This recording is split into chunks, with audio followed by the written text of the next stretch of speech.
Welcome to Insider Insights, where we dive into hot topics facing the financial services industry.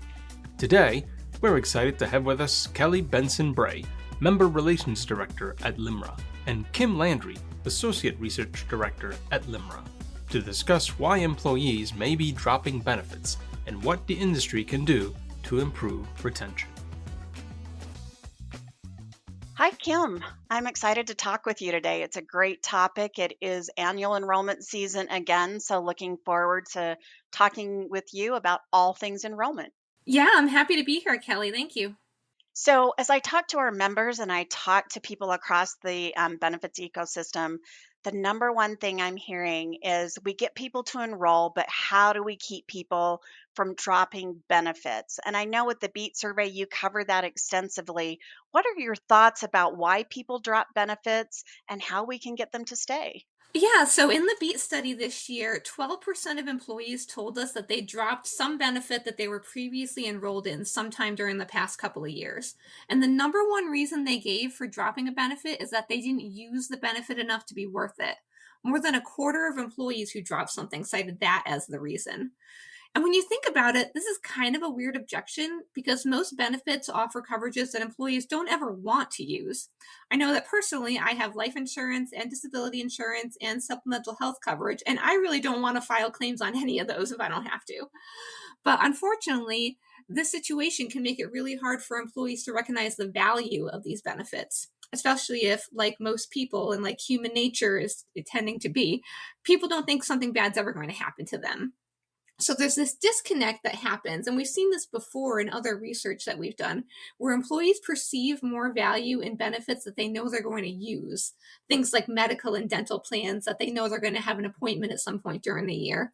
Even though the actual monetary value when there's a claim can be much higher for something like a disability plan. That's just not how people think about the benefits and the value they're getting out of them. Yeah, that's so true. I know 500,000 people a year take out medical bankruptcy because they weren't able to meet their needs. And about a third of those do have medical coverage. So, what are other reasons why they drop those due to cost? Do they not understand the financial coverage that they get? What are your thoughts, Kim?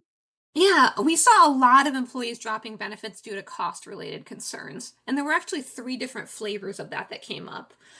We saw employees say they dropped a benefit because the cost of the benefit itself went up, which happens sometimes, of course. Um, Also, dropping benefits because the cost of other benefits went up. Maybe the medical plan got more expensive and they said, maybe I need to cut back somewhere else, or also just dropping because they were trying to reduce their spending on benefits in general. As you know, we're coming off of several years of very high economic inflation in the economy overall, which has raised the cost of living for employees in a lot of different ways. So we expect that employers are going to continue to scrutinize the cost of their benefits very closely going forward. In addition to cost issues, I was also going to say we see employees drop because they say they no longer need the coverage. And that can make sense in some cases, such as, someone dropping pet insurance because they don't have a pet any longer.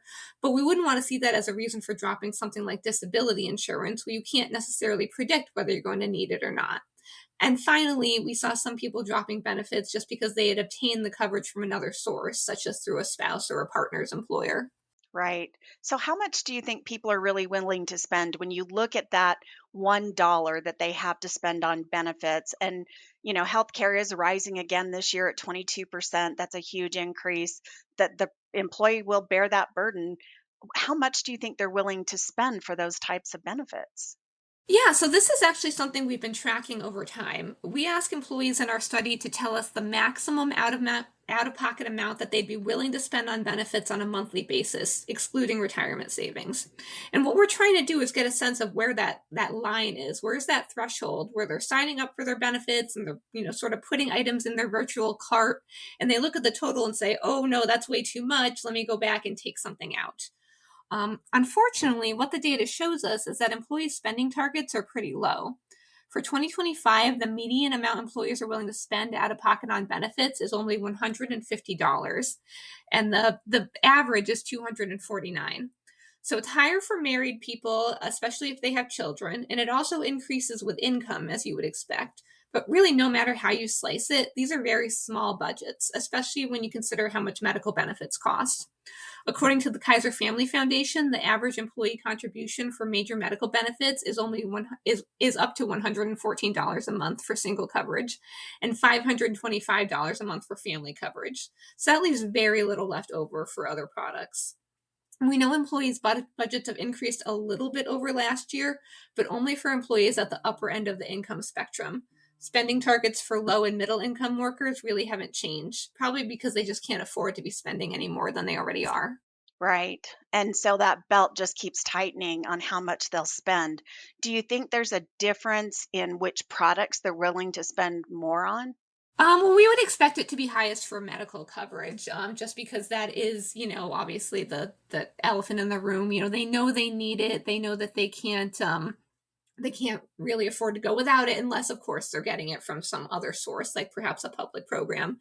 Um, so yeah, what we see is that the highest priorities tend to be those things again that they know they're going to use, like medical and dental, and then it gets a lot harder to convince them of the value of things like disability and supplemental health plans, where they don't necessarily even know what this product is until someone explains it to them. Right. So it becomes even more important then to have a strategy around communicating those benefits and to help people see the value. So as we roll into annual enrollment season, what should employers and brokers and insurance carriers and employees be thinking about around strategies to improve benefit utilization and help people understand? Yeah, sure. So we'll talk about utilization first and how to kind of encourage them to keep these benefits. And there are really four suggestions that I would put forward. You know, given all the concerns we hear about employees feeling like they don't use the benefits enough, we need to make sure employees are feeling like they're getting value out of the coverage that they have. And one strategy for that is to attach value added services, things like wellness programs or EAPs, since those can provide benefits that employees will use on things that are otherwise low incidence products. Obviously, it needs to make sense for the plan, and sometimes there are regulatory concerns around this as well. So carriers need to be really thoughtful about how they roll that out. But that is something that they can do. Adding something like a health screening benefit on a supplemental health plan to help employees have something that they're actually getting back from that benefit. Also, carriers need to be making sure that all of the relevant claims do get filed so employees are getting the full value that they should be getting from these products. We see that sometimes employees forget that they have coverage and don't necessarily file valid claims when they occur, especially for something like an accident or a hospital indemnity plan. They might be focused on, oh, they had that medical claim, and you forget that they had that accident plan that would be relevant to the situation. So claims integration strategies can help with that. And that's where carriers look at claims on other lines of coverage and proactively reach out to employees about possibly relevant claims they might have missed. We also, because we saw so many employees dropping benefits because of cost related reasons, I would really encourage carriers to think about whether the benefits they're offering are affordable to the end customer. And that's obviously going to vary a whole lot depending on the demographics of the group that's being covered and what those income levels are. And finally, and as you referenced, so much of this ties back to employees not fully understanding the value of their benefits. So we can try to improve that by enhancing benefits education. We know that only 57% of employees feel like they understand their insurance benefits well. So there's a lot of room for improvement there. Right. And I think with five generations in the workforce, it becomes even more important to use multiple pieces of education and communication with employees. So, Kim, let's talk a little bit about then what are best practices around improving benefits education? Yeah, so first of all, I'd say that multi channel benefit communication is really key. We looked at how many different types of educational resources employees had available to learn about their benefits during open enrollment, and we compared that to their benefit understanding. What we were trying to do was find out which types of communication worked best. But what the data told us is that it's not really about the specific communication methods used, it's about the variety. The more different types of educational resources an employee had available to them, the better their understanding. And we think the reason for that is because employees have different learning styles and they don't all absorb information in the same way. Not everyone uses email, not everyone's going to watch a video, and so on. So, the more different channels an employer uses to convey benefits information, the more likely they are to hit on something that employees are actually going to engage with. We know we need to be communicating about benefits multiple times throughout the year. Half of employees tell us that they only receive benefits information from their employers during the open enrollment period, but 73% say they would prefer to receive benefit communication either a few times or frequently throughout the year. And as you'd expect, employees who receive more frequent communications understand their benefits better. Finally, we looked at which types of benefit communication employees found to be most helpful if they used it. And the key takeaway was that employees really want the opportunity to talk to someone or to get advice. Out of the top 5 most helpful resources, 3 of them involve talking to a real person, either in-person one-on-one meetings, in-person group meetings, or phone consultations. In addition, interactive recommendation tools, which provide advice or guidance in a digital format, were also seen as very helpful. So even though so much of communication is moving to digital, and we know that they're responding well to the digital content, it's not enough to just put digital resources out there and call it a day.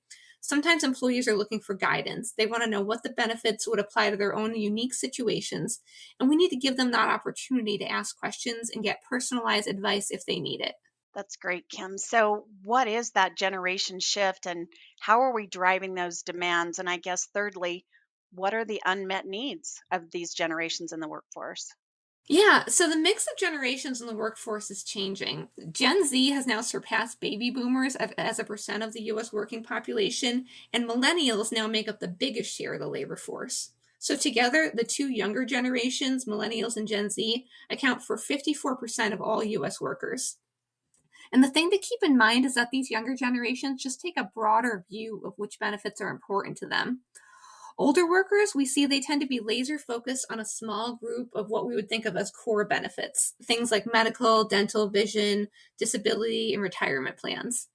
Younger workers also really, really like those products, but they also show relatively higher interest in a whole array of other benefits. And that includes things like supplemental health plans, wellness and mental health benefits, and non insurance offerings. So their needs of the younger generations are just broader and more diverse, and we expect to see employers increasing the number and variety of benefits they offer in the coming years to better meet those needs. And in fact, our research with employers backs that up. That's what they're telling us is they think they're going to have to offer more benefits in the future. That's great, Kim. So, kind of wrapping this up, what are the benefits? Why are benefits a key tool to attracting and retaining the right talent as we look at these generations coming up in the workforce? We see that benefits really play an important role in job satisfaction. This year, we did an analysis that looked at which employment attitudes were most closely correlated with being happy in your job. And one of the most predictive things was feeling that your employer cares about you. And benefits are a key way for employers to demonstrate that they care. If they can offer a holistic benefits package that takes care of employees in all the different aspects of their lives, including things like physical health, mental health, financial wellness, and so on, then that really says a lot about the kind of company that they are and how they feel about their employees. And our data shows that people are really thinking about benefits when making employment decisions. So I'll just share a few key stats there. 61% of workers say that their benefits make them more inclined to stay with their current employer. Half of all workers rank medical benefits among the top 5 factors they would look for when evaluating a new job opportunity. And 2/3 of workers told us that their need for insurance benefits is influencing their thoughts and decisions about their careers right now. So there's really no question that benefits are an important consideration for employees. And this is an area where employers need to make sure they're staying competitive if they want to attract and retain that talent. That's great, Kim. I love our conversation today, and I think it's a critical thing for people to understand that benefits are not just a support or not just something that we need, but they're necessary to drive employee value and to retain the right talent and meet their needs. I appreciate your time today. Thanks for joining me. Yes, thanks for having me. Thanks for listening to Limra's Insider Insights podcast series. To hear future podcasts, subscribe at limra.com/podcast.